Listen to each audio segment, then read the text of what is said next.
자, 기도하고 하나님 말씀 공부합시다. 거룩하신 성삼위 하나님 감사합니다. 오늘도 은혜를 베푸사 주일 허락하여 주셔서 주 앞에 나와 예배하게 하심을 감사합니다.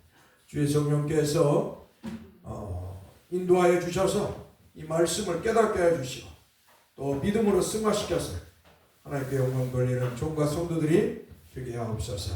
우리 주 예수 그리스도 이름으로 기도합니다. 아멘. 오늘 하나님의 말씀은 창세기 40장 8절입니다. 창세기 40장 8절.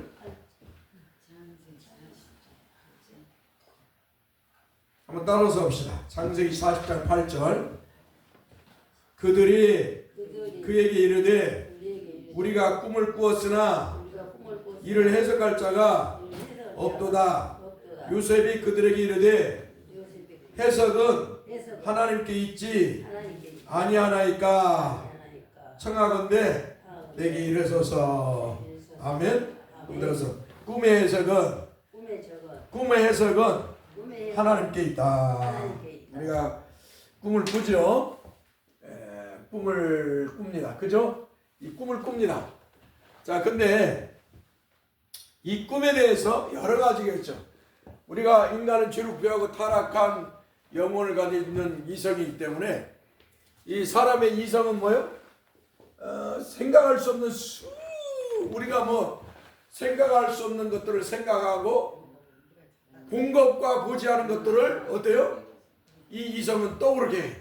그래서 이 이성은 뭐예요? 꿈으로 자기가 보거나 보지 않은 것들, 자기가 감각으로 느꼈던 것, 스쳐 지나간 것들, 이런 것들이 이 이성의 한마디로 기억에 남는 거예요. 이 사람의 생각에, 한마디로 이성이라는 건 사람의 생각이에요. 사람의 생각에 남아서 이 이성이 이 생각이 어때요? 꿈으로 나타납니다. 그렇죠? 꿈으로 나타나. 그래서 이런 꿈을 사람은 꿈은요. 꿈을 꾸죠. 두 번째는 어때요? 두 번째는 어떤 것이 나타날까요? 어떤 것이? 마음에 인간이라는 존재는 소망하는 것이 있어. 소망. 그죠? 소망하는 것이. 인간이라는 건 소망하는 것이 있는데 이 소망하는 것들이 어때요? 이 생각이 이 이성이 만들어내서 만들어내서 한마디로 꿈처럼 이 소망이 또 떠오릅니다. 소망이 잠속에 꿈에서 소망이 또 만들어져 나오는 거예요. 자, 그 다음에 세 번째로 죄로 부패하고 타락한 생각들. 그렇죠? 죄로 부패하고 타락한 생각들이 또 꿈으로 나오는 거예요. 자, 그러니까 이 꿈이라는 것은 우리가 어떤 때는 어때요? 이 소망하는 것들이 우리가 어떤 때는 꿈으로 나타나는데 그런 것들이 이루어질 때도 있어요. 그러면 마치 그게 진짜인 것처럼 한단 말이에요. 그러니까 우리가 예언하는 사람들이 있어요. 무당 점술가들 중들도 요새는 막 이렇게 한마디로 사주팔자를 보고 있잖아요. 이런 것들을 보면 어떤 때는 맞아요. 어떤 때는 맞는 것처럼 막 그렇게 돼. 그래갖고 사람들은 거기에 빠져버리는 거예요. 그러니까 우리는 이런 것들을 이런 꿈을 믿어서는 안 된다. 할렐루야. 우리는 이런 꿈을 꾸면서 여러분들이 예수 안 믿을 때는 죽은 남편 꿈에서는 한번 봤으면 하는 그런 생각을 하죠. 병건사님 그랬지 안 그래요? 예? 이게 바로 뭐예요? 이게 바로 인간의 소망이에요. 근데 그것이 꿈으로 또 나타날 때가 있어. 그때는 뭐예요? 사탄의 장난이에요. 사탄의 장난이죠. 사탄이. 여러분, 죽음이라는 것은 여러분이 마음으로 이제 죽은 사람을 그리워해서 생각하지만 사람이 죽는 순간 어때요? 다 이별이에요. 이별. 네? 사람이 나는 살고 있고 그래요? 다른 사람 죽었어. 그러면 어때요? 죽는 순간에 다 이별이에요. 이별. 성경에 이런 사람이 있었어요. 사울이라는 사람이 있었어요. 사울이 이제 블레셋과의 전쟁에서 블레셋에 쳐들어왔는데 전쟁을 해야 하잖아요. 그런데 그 당시에 사무엘 선지자가 없었어. 위대한 사무엘 선지자가 죽었어요. 죽은 게 아니라 사무엘 선지자가 여기 사무엘 선지자가 죽었는데 어때요? 사무엘 선지자 죽었는데 이 전쟁이 일어났잖아요. 전쟁이 일어나니까 이 사울이라는 자가 하나님을 의지하지 않는 거예요. 하나님을 여호와 하나님을 의지하지 않고 선지자도 없으니까 이 사람이 생각한 게 뭐냐면 무당을 찾는 거예요. 무당을. 엔돌에 신접한 여자. 엔돌에이라는 곳에 무당이 있었어요. 아주 용하다는, 한마디로 오늘 하는 말은 여러분들 안 믿을 때 보면 막 사람들이 용하다는 점쟁이, 용하다는 무당 있죠? 예수 안 믿을 때는 그런 사람 찾아가고 그러잖아요. 그 당시에 이스라엘에도 이 엔돌이라는 곳에 유명한 무당이 있었단 말이에요. 그러니까 이 사울이 전쟁이 일어났으니까 어때요? 누구 의지할 사람, 이 전쟁에 대해서 무슨 말을 들을 사람이 없어. 그러니까 이 사울이 엔돌에 신접한 무당에게 찾아갔고 죽은 사무엘 선지자를 불러내는 거예요. 이게 사무엘 선지자 진짜일까요, 가짜일까요? 무당이 불러내는 거. 귀신 가짜잖아. 진짜 응? 아니지라. 그래서 사울이 망하는 거야. 망하는 이유가 뭐예요? 여러분들 무당 말 들어갖고 잘 된 사람 있어요?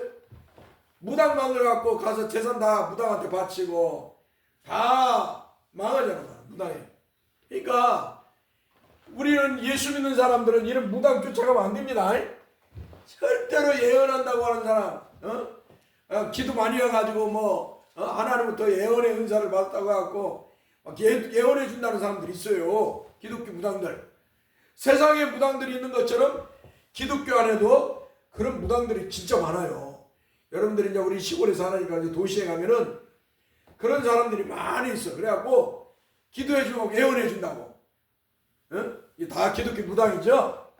이런 거짓을 우리는 다 쫓아서는 안 돼요. 아무튼 우리는 꿈이든 뭐든 어떤 것으로 어떻게 비춰봐야 되냐? 아무튼 하나님 말씀이 성령으로 비춰봐야 된다. 하나님 말씀이 성경으로 비춰봐야 된다. 성경이 그러한가 안 한가? 신학도 교리도 모든 것도 다 성경으로 심판하는 거예요. 그래 니사의 그레고리라는 유명한 신학자가 있어요. 그래서 신학은 성경이 심판한다. 성경으로. 그러니까 저 사람이 신앙생활을 잘하고 있는가 못하고 있는가 어떻게 볼 수가 있어요? 하나님의 말씀인 성경을 따라서 보는 거예요. 성경을 가지고 보면 저 사람이 신앙생활을 잘하고 있구나 못하고 있구나를 알 수가 있는 거예요. 저 사람이 예언하는 것이 진짜냐 가짜인가를 알 수 있는 것도 성경을 따라서 하나님의 말씀이 성경을 따라서.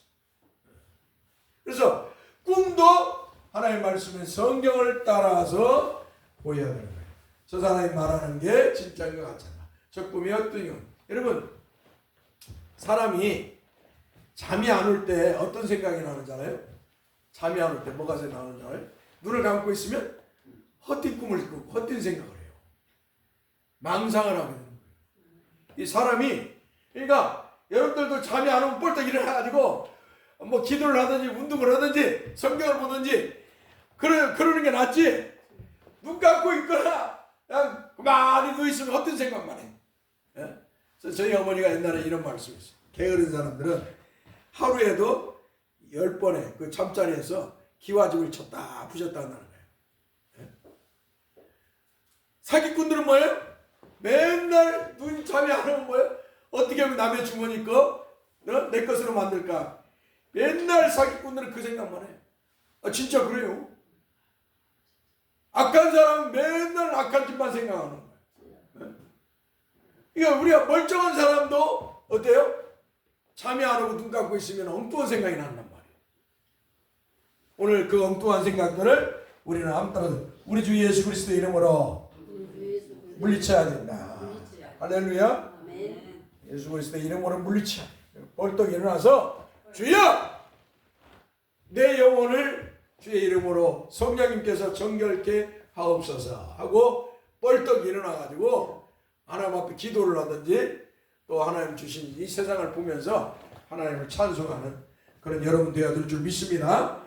자, 이렇게 꿈은 하나님께 있다. 그러니까 이제 요셉이 이제 그 감옥에 갇혔어요. 포디발의 아내가 요셉을 자꾸 동침하자고 하니까 요셉이 도망쳤는데 옷을 막 잡으니까 겉옷을 잡으니까 겉옷도 팽개치고 도망가 버렸더니 이 포디발의 아내가 저 히브리 종놈이 나를 강간하려고 해가지고 옷을 걷어놓는다. 그러니까 이제 이 포디발이 와서 장군이 와서 화가 났어.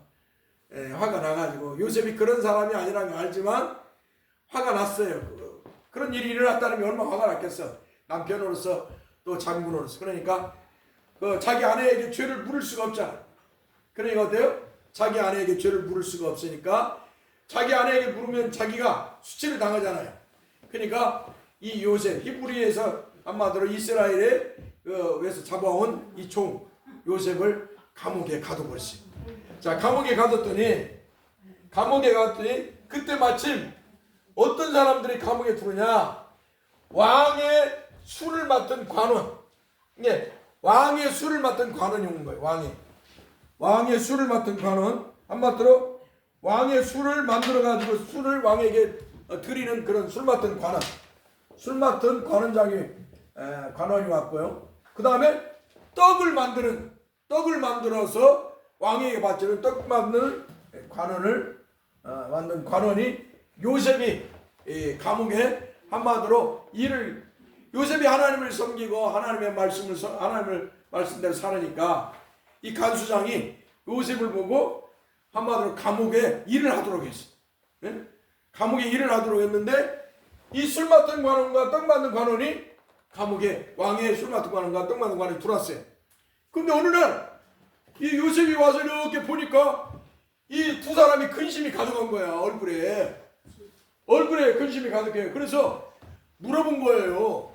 왜 당신들 얼굴이 그렇게 안 좋냐, 안색이 안 좋냐 그랬더니 술 맡은 관원이 내가 꿈에 보니 내 앞에 포도나무가 있는데 그 나무에 세 가지가 있고 싹이 나서 꽃이 피고 포도송이가 있고 내 손이 바로의 잔이 있기로 내가 포도를 따라서 그 집을 바로의 잔에 짜서 그 잔을 바로의 손에 주었다 라고 이 말을 하니까 요셉이 이 꿈은 이렇게 해석하는 것입니다. 그러니까 꿈은 하나님께 있습니다. 해석은 그러면서 이렇게 말하는 거예요. 지금부터 사흘 안에 바로가 당신의 머리를 들고 당신의 전직을 회복시키리니 당신이 그 전에 술을 맡은 자가 되었을 때 하던 것 같이 바로의 잔을 그의 손에 드리게 되리이다 라고 이렇게 요셉이 꿈을 해석을 했어요. 그런데 어때요? 요셉이 이렇게 꿈을 해석하니까 술 맡은 관원장이 믿었을까요? 안 믿었을까요? 그러느니 이랬겠죠. 그러느니 저 히브리 종이 감옥에 일을 한다고 해서 그러느니 이랬겠죠. 그러니까 이제 그러고 있었는데 또 이제 떡 관원장이 자기도 꿈을 꾼 이야기를 하는 거예요. 나도 꿈에 보니 흰떡 새 광주리가 내 머리에 있고 맨 윗광주리에 바로를 위하여 만든 각종 구운 음식이 있는데 새들이 내 머리에 광주리에서 그것을 먹더라. 요셉이 또 이렇게 꿈을 해석하는 거예요. 그 해석은 이런 새 광주리 사흘이라 지금부터 사흘 안에 바로가 당신의 머리를 들고 당신을 나무에 달린 새들이 당신의 고기를 뜯어 먹으리다. 그런데 진짜 저 3일에 바로의 생일날에 어때요? 바로의 생일날에 술 맡은 관원자는 회복이 된 거야. 관직이 다시 회복되고 떡 맡은 자는 바로가 죽이게 만드는 거예요. 그러니까 어때요? 꿈이 하나님께서 요셉을 통해 꿈을 해석하게 하셔서 꿈이 맞았잖아요. 자, 그런데 여기서 중요한 말이 하나 있어요. 23절 창세기 40장 23절 술 맡은 관원장이 요셉을 기억하지 못하고 그를 잊었더라. 여러분 세상 사람들은 사람이 도와주고 뭘 해준 것을 쉽게 잊어버려요. 여러분들도 그러잖아요. 인간이라는 존재는 누가 나를 사랑해주고 나를 도와주고 나에게 무언가를 해준 것을 쉽게 잊어버려요. 저도 쉽게 잊어버려요. 그래서 늘 잊지 않으려고 내가 늘 글을 쓰는 이유도 그거예요. 네, 글을 쓰는 남기는 거예요. 글을 쓰면서. 응? 이 사람이라는 존재예요. 그러니까 이 술 맡은 관원장도 자신이 이렇게 요셉 꿈을 꿔서 꿈을 꿈에 대해 해석해 줬는데 그걸 잊어버린 거예요. 자, 우리가 하나님의 사랑도 어때요? 우리가 잊기 쉽게 잊어요. 그래서 에베소 교회는 네가 믿음을 지키고 네가 하나님의 말씀을 따라 행했지만 인내하고 다 했지만 첫사랑을 잊었다. 따랐어. 첫사랑을 잊지 말자. 하나님에 대한 첫사랑입니다. 하나님에 대한 첫사랑. 하나님이 나를 불러주실 때 그 은혜의 사랑. 할렐루야. 첫사랑을 네가 잊었다고 에베소 교회를 책망합니다. 그러니까 초심을 잃어버리면 안 돼. 신앙생활에서. 네? 내가 세월이 흘러가고 평신도에서 집사가 되고 권사가 되고 안수집사 장로가 뭐 이런 거 되면서 또 목사인 내가 되면서 어때요? 무감각해져 갈 수 있어요. 신앙생활을 형식적으로. 그렇죠? 무감각하게. 사람이 형식적으로 무감각하게 마지 못해서 신앙생활하는 것처럼. 마지 못해서 교회를 오는 것처럼. 응? 무엇을 하는 것처럼. 이를 하나님의 은혜와 사랑을 망각하고 이런 모습을 보일 때가 있어요. 그때 어떻게 해야 돼요? 회개해야죠. 할렐루야. 하나님, 내 마음이 이렇게 부패하고 타락했습니다. 내 마음이 이렇게 퇴색해졌습니다. 내 마음이 이렇게 세상 것으로 세속화되었습니다. 하고 회개해야 돼요. 순수한 신앙으로 돌아가야 됩니다. 할렐루야. 순수한 하나님을 향한 사랑으로 돌아가는 것이 복된 성도의 모습이에요. 예, 하나님 앞에 우리는 그래서 끊임없이 회개해야 돼요. 하나님, 나는 이런 어리석고 연약한 자입니다. 라고 하는 고백을 해야 됩니다. 오늘 여기까지 합시다. 시간이 더 중요한 건 있지만 여기까지 합시다. 자, 기도합시다. 거룩하신 성삼위 하나님 감사합니다. 오늘도 우리에게 하나님의 말씀을 통해서 우리의 믿음을 점검해 볼 수 있도록 은혜를 주신 것을 감사합니다. 우리가 모든 것을 비춰볼 때 사람의 이성이나 세상의 글이나 세상의 것들로 우리를 비추는 것이 아니라 늘 하나님의 말씀으로 우리를 비추어서 하나님 앞에 우리가 바른 신앙을 가지고 살아갈 수 있도록 은혜를 주옵소서. 특별히 하나님을 향한 하나님이 나를 부르신 그 은혜와 사랑을 종과 우리 성도들이 잊지 않도록 망각하지 않도록 성령 하나님 늘 일깨워 주옵소서. 우리 주 예수 그리스도 이름으로 기도합니다. 아멘. 찬송하고 예배하겠습니다.